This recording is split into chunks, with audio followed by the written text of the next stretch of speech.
নমস্কার, সুস্বাগতম। আপনারা দেখছেন জুডো ধামাকা নতুন পর্ব। সাথে আছি আমি জুডো। শুভ নববর্ষ 1431। জিতের বুমেরাং ছবির টিজার লঞ্চ হয়েছে, আপনারা নিশ্চয় দেখেই ফেলেছেন এতক্ষণে। এই কাহিনীটি একটি সায়েন্স ফিকশন কাহিনী, সায়েন্স ফিকশন, ফ্যান্টাসি, অ্যাডভেঞ্চার, এই গোত্রের কাহিনী। টিজার দেখে যা মনে হলো, এই ছবির নায়ক হলেন জিৎ, বিজ্ঞানী সমর সেন। শুরুতেই শুনতে পাচ্ছি তার কণ্ঠ, তার একটি স্বপ্ন আছে। কি সেই স্বপ্ন? টিজার দেখে যা মনে হচ্ছে একটি রোবট তৈরি করা। জিতের বিপরীতে এই ছবিতে অভিনয় করছেন রুক্মিণী মৈত্র। টিজার দেখে যা মনে হলো, রুক্মিণী মৈত্রর ডাবল রোল, একজন মানুষ আরেকজন রোবট। রোবটের নাম নিশা, এবং সেই রোবট আবার ছড়া আবৃত্তি করছে পান্তভূতের জ্যান্ত ছানা সুকুমার রায়ের। রজতব দত্তকে দেখলাম, আর জিৎ তো আছেনই, তাঁরই ছবি, তাঁরই প্রোডাকশন, বিজ্ঞানী সমর সেন। বাইক নিয়ে তার এন্ট্রিটা কিন্তু খুব ইন্টারেস্টিং হয়েছে। হ্যাঁ, এবং এই যে বাইক আছে, আপনি যদি দেখে থাকেন এর আগে যে ফার্স্ট লুক পোস্টার রিলিজ হয়েছিল এবং এইটার যে টিজারের থাম্বনেল, সেখানেও দেখতে পাবেন যে বাইকটা কিন্তু উড়ছে, উড়ন্ত বাইক। হ্যাঁ, উড়ন্ত বাইক কিন্তু আছে। বেশ অনেক কিছু চমক আছে বাংলা ছবিতে, এর আগে হয়তো যেটা ব্যবহার করা হয়নি সেরকম জিনিস। তবে এটা নিয়ে আমি আগেও বলেছি, আবারও বলছি, তেরি বাতোं में ऐसा उलझा जिया, এই ছবিটার সাথে একটা মিল আছে জিতের ছবির, এটা বলা হচ্ছিল।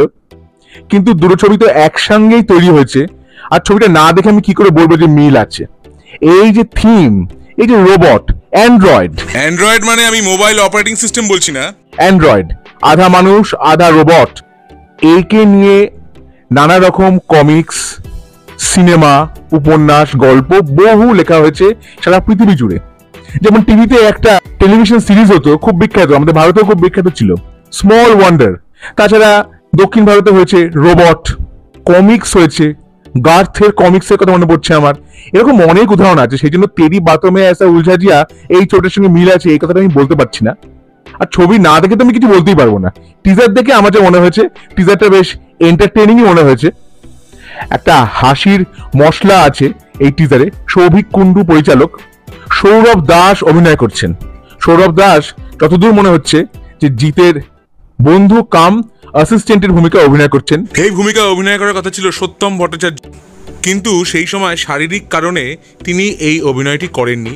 এছাড়াও অম্বরীশ ভট্টাচার্য অভিনয় করছেন এই ছবিতে, খরাজ মুখার্জিও আছেন।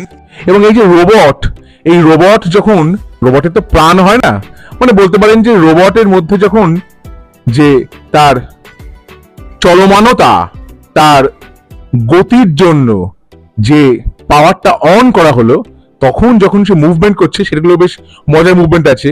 ছাদের মধ্যে হাঁটছে, হাওয়াগুড়ি দিচ্ছে, এরকম দেখলাম অনেক কিছু। আর সমর সেনকে যেভাবে দেখছি আমরা এই টিজারে, ভার্চুয়াল মোবাইল তৈরি করেছে, কিন্তু তার যে একটা ইচ্ছা আছে তার প্রেমিকা নিশার মতো দেখতে একটি রোবট তৈরি করা। ছবিটা মুক্তি পাওয়ার কথা ছিল কিন্তু ভ্যালেন্টাইন্স ডেতে, এর আগে বলা হয়েছিল। ছবি মুক্তি পাবে 7ই জুন। এছাড়াও এই ছবি সম্বন্ধে আরো কোনো খবর পেলে আপনাদের সঙ্গে আমি শেয়ার করব। জিতকে বেশ অন্যরকম রূপে দেখলাম, আবার এক্সপেরিমেন্ট করছেন। একটু আয়রন ম্যান টাইপের লাগছিল পুরো সেটআপটা। তবে ছবিটার প্রতি একটা আগ্রহ আছে, যেহেতু একটু ফ্যান্টাসি গোত্রের ছবি। আবার এই যে রোবট আবৃত্তি করছে, এইটা দেখে কিন্তু আমার মনে পড়েছে বোমযাত্রীর ডায়েরি, প্রফেসর শঙ্কুর প্রথম যে অ্যাডভেঞ্চার সত্যজিৎ রায় লিখেছিলেন, সেখানে শঙ্কুর একটি রোবট ছিল, নাম বিধুশেখর। ধনধান্যে পুষ্প ভরা সেইটাকে সে নিজের মতো ভাষায় গাওয়ার চেষ্টা করেছিল, যদিও পরবর্তীকালে তার ভাষা একদম শুদ্ধ হয়ে গেছিল, উচ্চারণ শুদ্ধ হয়ে গেছিল। তা সেইটার কথা কিছুটা মনে পড়লো যে রোবট যে আবৃত্তি করছে। তাহলে বুমেরাং ছবির টিজার দেখে আমার কেমন লাগলো, আমার অভিজ্ঞতা আপনাদের সঙ্গে আমি ভাগ করলাম। আমার এই ভিডিও ভালো লেগে থাকলে অবশ্যই লাইক করুন, শেয়ার করুন, সাবস্ক্রাইব করুন আমার চ্যানেল এবং আমার ফেসবুক পেজ জুডো ধামাকা, সেটাকে লাইক করুন, ফলো করুন।